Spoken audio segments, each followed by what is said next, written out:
Hello बच्चों, आप लोग अच्छे हैं? लगता तो है, क्योंकि आप लोग अपनी पढ़ाई में मन लगा रहे हैं।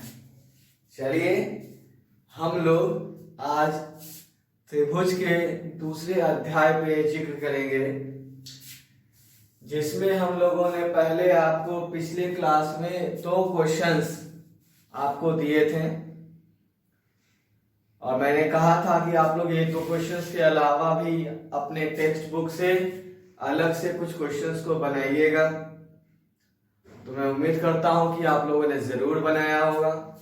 और मैंने जो आपको पिछले क्लास में जो 2 क्वेश्चंस दिए थे उसके सॉल्यूशंस को हम लोग पहले देख लेते हैं। तो याद होगा आप लोग को कि मैंने पिछले क्लास में आपको 2 फिगर दिया था, एक फिगर यहाँ है और एक फिगर यहाँ है, ठीक है। और उसमें आपको मैंने बताया था कि थेल्स प्रमेय का आधार का उपयोग करके आपको सत्यापित करना है, जो इसका सिद्ध करने का जो भी क्राइटेरिया है। तो इस चित्र में बच्चों आपको दिया हुआ है PQ और CB आपस में समानांतर है, PR और CD। तो यहाँ देखिए बेटा PQ और CB ये समानांतर हुआ किस त्रिभुज में? ABC में, BC के समानांतर हुआ ये। और दूसरा तो यह PR समानांतर CD, तो PR ये रहा PR ये CD, तो ये किस त्रिभुज में आ जाएगा बच्चों? ADC में। ADC जो ये त्रिभुज है बेटा, इसमें CD के समानांतर PR। तो थेल्स प्रमेय का यही आधार था कि किसी त्रिभुज में किसी भुजा के समानांतर यदि कोई सरल रेखा खींची जाती है तो वो अन्य 2 भुजाओं को समान अनुपात में विभाजित करती है। उस पे रिलेटेड मैंने आपको टोटल 6 रिलेशन लिखाया था, याद होगा 6 रिलेशन, है ना? नहीं तो अपना कॉपी देख के आप रिकॉल कर सकते हैं उन सारी चीजों को। तो यहाँ देखो बेटा क्या है, यहाँ PQ पैरेलल CB दिया गया है, ये रहा PQ और CB। तो त्रिभुज ABC में थेल्स प्रमेय के आधार पर, तो इस त्रिभुज में अगर थेल्स प्रमेय का हम लोग आधार लेते हैं तो उस आधार पर भुजा का अनुपात हम लोग को लेना पड़ेगा। तो हमने बेटा भुजा का अनुपात तो क्या लिया है? AQ बाई AB, ये रहा AQ बाई AB, यानी कि ये स्मॉलर पार्ट, ये छोटा वाला पार्ट और ये पूरा पार्ट। तो उसी आधार पर इधर से AP बाई AC भुजा का अनुपात लेंगे, तो उसको हमने इक्वेशन नंबर 1 मान लिया। अब फिर से बेटा त्रिभुज ADC में ये और ये समानांतर है, तो लिखा हुआ देखो त्रिभुज ADC में PR समानांतर CD। तो फिर से थेल्स प्रमेय के आधार पर तो क्या हो जाएगा, इसका छोटा सा पार्ट बेटा AR, ये यहां से ये AR लिया, फिर A से D AR बाई AD, और इधर से AP बाई AC ले लिए। ये 2 अनुपात थेल्स प्रमेय के आधार पर हम लोगों ने ले लिया। अब बच्चों इक्वेशन नंबर 1 और इक्वेशन नंबर 2 को अगर हम लोग टैली करते हैं, मिलाते हैं, तो यहां देखो बेटा ये जो पोर्शन है AP बाई AC दोनों ही इक्वेशन का बायां पक्ष आपस में समान है। तो किसी भी इक्वेशन का यदि बायां पक्ष समान रहता है समीकरण का, तो उसका दाहिना पक्ष भी बराबर होगा, ऑफ कोर्स होगा, है ना? तो बेटा जब ये बराबर तो ये और ये बराबर, इसका मतलब AQ बाई AB बराबर होगा AR बाई AD, लिख दिया। अब बेटा यहां देखो ये इक्वल रहता है तो क्या क्रॉस मल्टीप्लाई करते हैं, तिरछी गुना करते हैं हम लोग। तो तिरछी जब गुना होगी तो बेटा ये क्या हो जाएगा, AR से गुना होगा AB और AQ से गुना होगा बेटा AD, है ना? चलिए तो ये देखिए बेटा ये रिलेशन मेरा यहां पे आया, तो देखो तो यही रिलेशन प्रूव भी करना था आपको, आ गया दोनों ही रिलेशन। तो इस तरह से हम लोग इसको प्रूव कर सकते हैं, है ना? चलिए हम लोग अपने अगले क्वेश्चन में चलते हैं। आपका बेटा अगला क्वेश्चन ये था कि त्रिभुज ABC, बड़ा वाला त्रिभुज ABC में क्या क्या दिया हुआ है? DE समानांतर AB, ये रहा DE और ये रहा बेटा AB, ये दोनों समानांतर है। और ये जो है बेटा एफ ई समानांतर डी बी, दो चीज दिया हुआ बेटा, एक ये समानांतर है और एक ये समानांतर, तो आपको ये सिद्ध करना है। ठीक है, तो समानांतर का जो रिलेशन है खेल्स प्रमेय के आधार पे लेंगे। तो एबीसी में बेटा प्रमाण में देखो डीई समानांतर किसके, एबी के, डीई और एबी समानांतर हुआ तो भुजा का अनुपात भी क्या होगा, बराबर। तो इधर देखो बेटा भुजा का अनुपात क्या लिया, ये ऊपर से छोटा पार्ट डीसी, अब पूरा लिया एसी, तो फिर इधर से बेटा ईसी और ये पूरा बीसी, है ना, ये खेल्स प्रमेय के आधार पे आ गया। अब बेटा इतना फिगर को हम लोग छुपा देते हैं, तो देखो तो ये भी एक त्रिभुज बनेगा, डीबीसी भी एक त्रिभुज बनेगा। तो डीबीसी त्रिभुज में बेटा फिर से CF by CD, CF by DC, है ना, ये छोटा सा और ये इतना तो पूरा, ठीक है। और इधर से लेंगे बेटा तो ईसी बाई पूरा बीसी, जैसे इसमें इस क्वेश्चन में अनुपात लिया था मैंने भुजाओं का, उसी प्रकार से मैंने इधर भी अनुपात लिया। तो फिर से बेटा देखो 1 नंबर इक्वेशन का और 2 नंबर इक्वेशन का ये बायां पक्ष आपस में बराबर हो गए, है ना, EC by BC, EC by BC. जब बायां पक्ष बराबर तो दाहिना पक्ष में क्या होगा, बराबर होगा। तो डीसी बाई एसी बराबर सीएफ बाई डीसी लिखा हुआ है। अब फिर से उसी तरह तिरछा गुणा अगर करते हैं हम लोग यदि, तो DC into DC, DC square और सीएफ इंटू एसी आ जाएगा नहीं ये, यही रिलेशन बेटा देखो आपको सत्यापित करना था जो हम ले आए हैं, है ना। तो इस तरह से बेटा हम लोग इन सारे क्वेश्चंस को बना सकते हैं, देख सकते हैं, ठीक है। तो इसको तो मैंने बता दिया, लेकिन मैं बार बार कह रहा हूं कि आपके जो टेक्स्ट बुक में है बच्चों, आपको अपने टेक्स्ट बुक का भी क्वेश्चंस खुद से बनाना है, और आप लोग को जो भी दिक्कत आए कमेंट बॉक्स में कमेंट करके आप हमें जरूर बताइए, उसका सॉल्यूशन हम आपको जरूर देंगे, ठीक है। तो बेटा सारे क्वेश्चंस को बताना पॉसिबल नहीं है आपकी टेक्स्ट बुक का, है ना। तो आपके पास जो भी उपलब्ध असाइनमेंट है उन असाइनमेंट से आप लोग अपना क्वेश्चंस को बनाइए, और जो भी दिक्कत आए पूछिए, ठीक है। तो हम अपने अगले टॉपिक नेक्स्ट टॉपिक में चलते हैं, जिसमें हम लोग त्रिभुज की समरूपता के बारे में डिस्कशन करेंगे, ठीक है।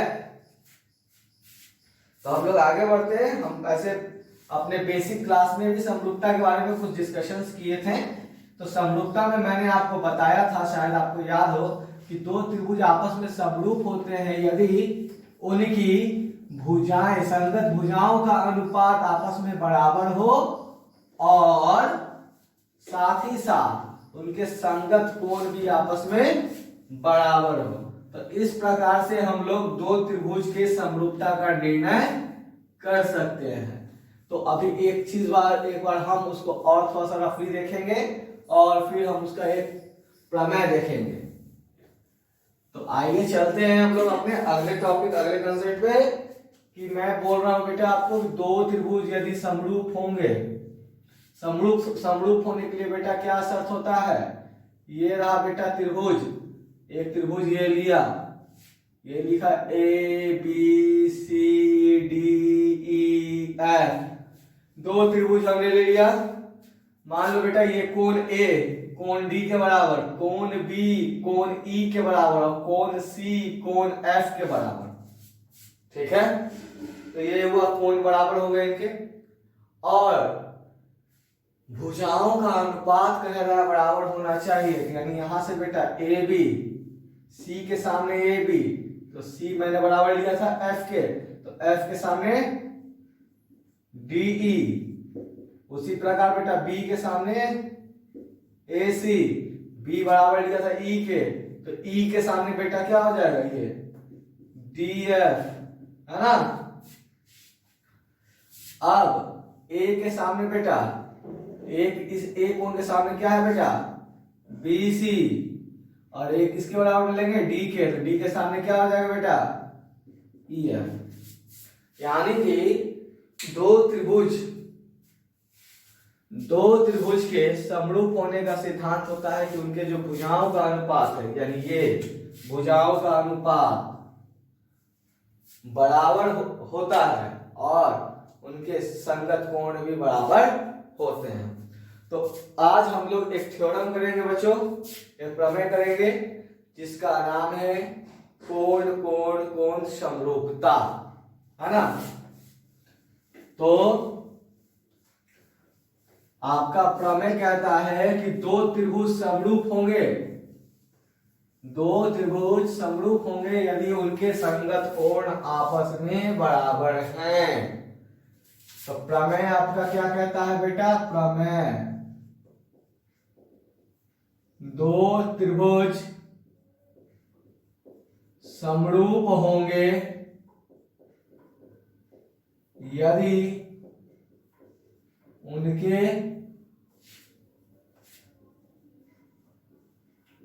संगत कोण बराबर है। ठीक है, तो ये जो स्टेटमेंट दिया बेटा, इस स्टेटमेंट का आधार पर पहले हम लोग एक दो त्रिभुज बना लेते हैं।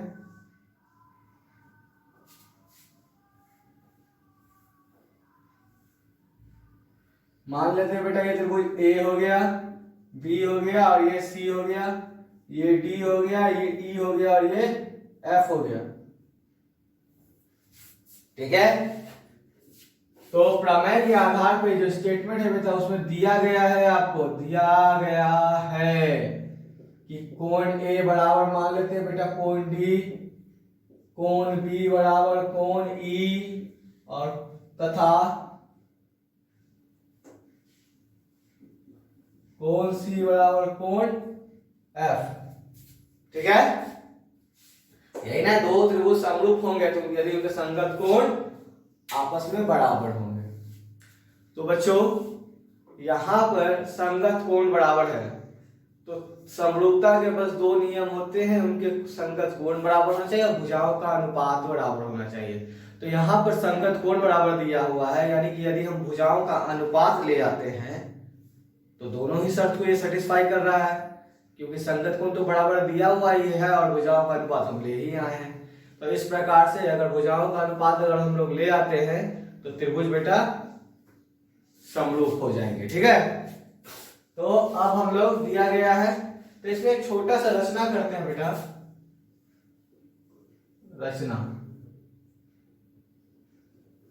रचना ये करते हैं कि ये जो इनकी भुजाएं हैं, जो दोनों त्रिभुज की भुजाएं हैं, उन भुजाओं का आपस में मान लेते हैं रचना में कि वो आपस में बराबर नहीं है, है ना। माना कि यह रचना में यहां या माना कि लिखिए, माना कि दोनों जो त्रिभुज है बेटा, जो इस त्रिभुज का जो डीई है ना, डीई बड़ा है किससे? ए बी से, तथा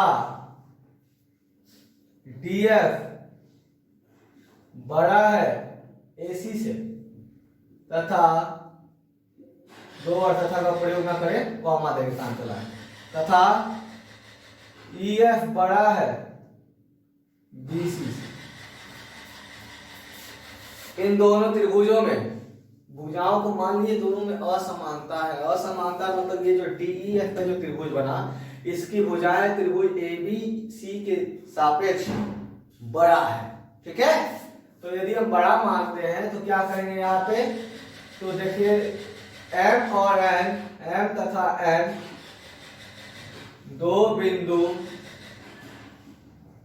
एम तथा एन दो बिंदु भुजा डीई तथा डीएफ पर इस प्रकार लिया कि, मतलब हम बोल रहे हैं कि यहाँ पे दो बिंदु लेना है, एक एम पे डी पे लेना है और एक डीएफ पे लेना है, एम एन। ठीक है, इस प्रकार लेना है कि कैसे, कि जो डीएम का जो लंबाई है बेटा वो ए बी के लंबाई के बराबर हो और डीएन का जो लंबाई है बच्चों वो एसी के बराबर हो। यानी ये जितना बड़ा AB होगा उतना बड़ा DM, जितना बड़ा AC होगा उतना बड़ा DM, तथा MN को मिलाया। अब इसको जोड़ देंगे हम, ठीक है।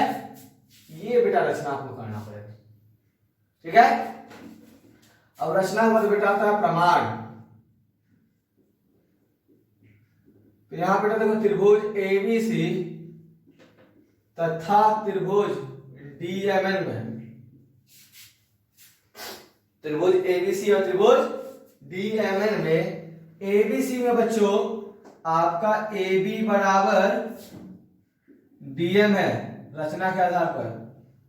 रचना में आपने लिया था ना कि AB DM के बराबर, यहां देखो तो कहां है, ये रहा, और ये भी है ना, AB DL के बराबर है, कोण A बराबर कोण D, ये आपका बेटा स्टेटमेंट में ये दिया गया है।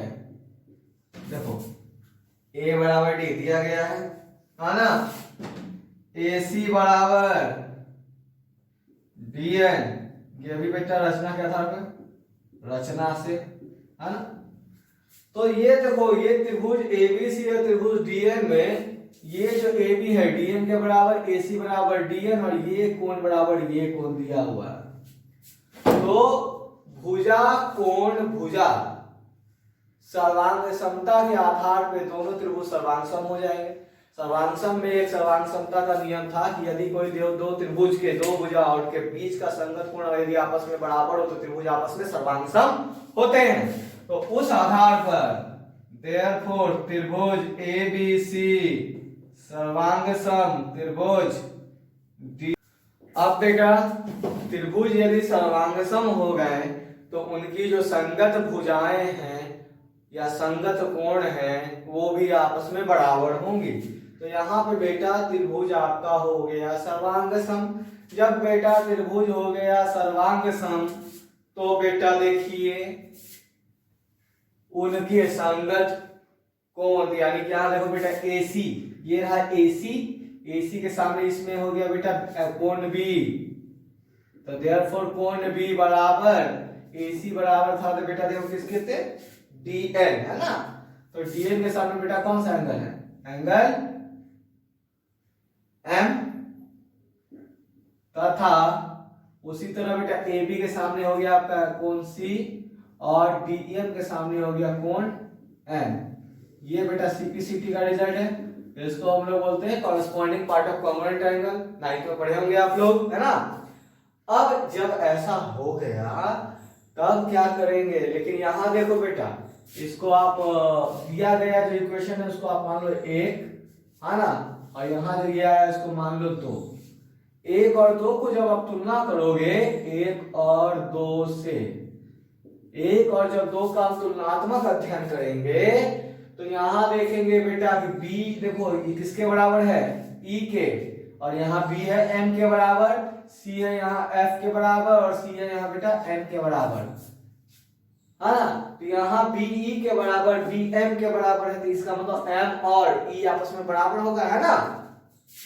तो 1 और 2 से हम क्या लिख सकते हैं कि कोण M बराबर कोण E तथा कोण N बराबर कोण F, है ना।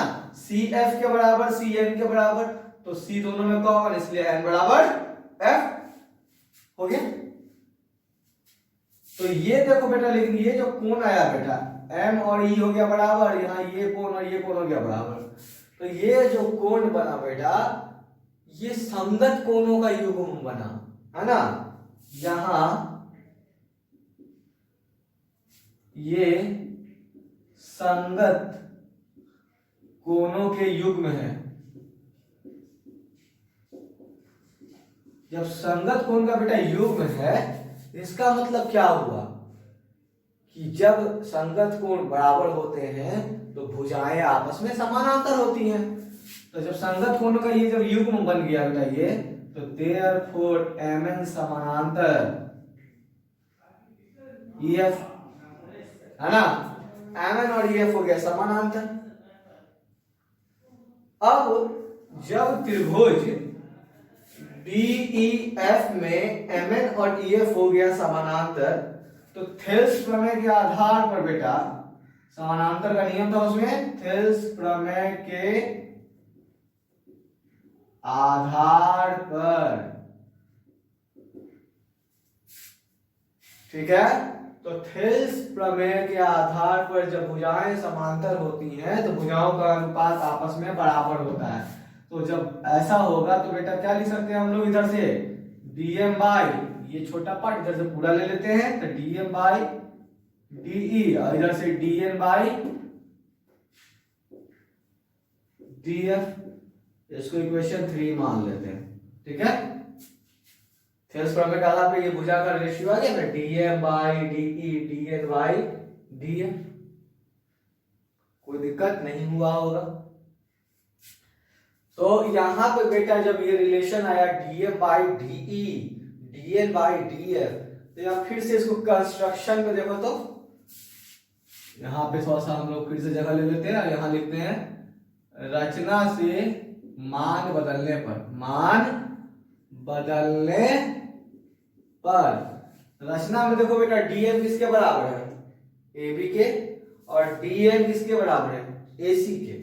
तो जब dm के जगह पे हम लोग बेटा AB लिख देंगे, और यहां हो जाएगा DE, dn के जगह पे बेटा हम लोग लिख देंगे AC, और यहां हो जाएगा परिचय में df। मान बदल गया, इसको आप अभी 3 यहां नहीं, 3 इसको मान लेते हैं हम लोग, ठीक है। इतना आ गया, कोई दिक्कत नहीं हुआ होगा। अब जब ये हो गया AB by DE AC by DF, तो ये जो रिलेशन बेटा AB by D AC by DF, जब हम लोग MN को समानांतर लिए, जब हम लोग MN खींचे, अगर मध्य बिंदु ये जो MN हम ऐसे ना लेकर के बेटा, मान लो अगर इसी फिगर में MN ऐसे लेते हैं, यहाँ M हो जाता और यहाँ N हो जाता, ये नहीं, ये छोड़ देते हैं अभी। तो ये लेकिन पहले मान लो अगर ये ही लिए हैं, तो रिलेशन तक मेरा क्या है, AB बाई D, ये रहा AB और ये रहा DE पूरा, है ना। फिर AC बाई DF, AC और ये रहा DF, ठीक है, AC बाई DF। तो ये कब हुआ, जब MN को समानांतर EF के लाए। यदि MN ऐसे ना रहा बेटा, ऐसे रहता, ये जो मैंने डॉटेड लाइन ड्रॉ किया है, तो MN किसके समानांतर जाता, DF के, है ना। तो तब रिलेशन क्या आता, तब रिलेशन आता ना AB बाई DE, और इधर से आता BC बाई EF। मतलब क्या कि यदि हम एक और लाइन इस प्रकार से समानांतर, इस प्रकार से ले, है ना, कि जिसमें MN DF के समानांतर हो जाए, तब रिलेशन क्या आएगा। तो यहां पर उतना ना लिख करके हम लोग लिख देते हैं, उसी प्रकार AB बाई DE और BC बाई EF, इसको इक्वेशन नंबर 4 मान लेते हैं। तो इस प्रकार से यदि हम रेखा लेते हैं, तब मेरा ये रिलेशन आता है, ये वाला। यानी कि इस प्रकार से रिलेशन को करने के लिए बेटा, ये रिलेशन आने के लिए एक लाइन इस प्रकार से लेना होगा, और ये इतना प्रोसेस जो मैंने किया है, इस सारे प्रोसेस को कंटिन्यू करेंगे तो ये रिलेशन आ जाएगा।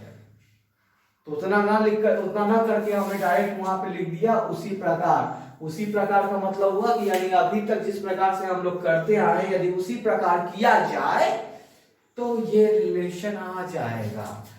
तो आ जाएगा बेटा, तब इसको हम इरेज करते हैं, ये आपको थोड़ा सा समझना होगा यहाँ पे, इस बात को गौर से, है ना। तो इसको मैं फिलहाल इरेज कर देता हूं, और मैंने यहाँ पे यूज कर लिया वर्ड्स की जगह पे, उसी प्रकार से। तो 3 और 4 से बेटा जब कंपेयर करेंगे, 3 तथा 4 से, तो इसमें देखो तो बेटा AB बाई D, ये रहा AB बाई DE, और ये भी रहा AB बाई DE। दायां पक्ष बराबर तो बायां पक्ष भी बराबर होगा। यानी कि 3 और 4 से इसका मतलब क्या हुआ बेटा, कि AB by DE equal to BC by EF equal to AC by DF। आगे तो ये देखो, तो तीनों भुजाओं का अनुपात आ गया।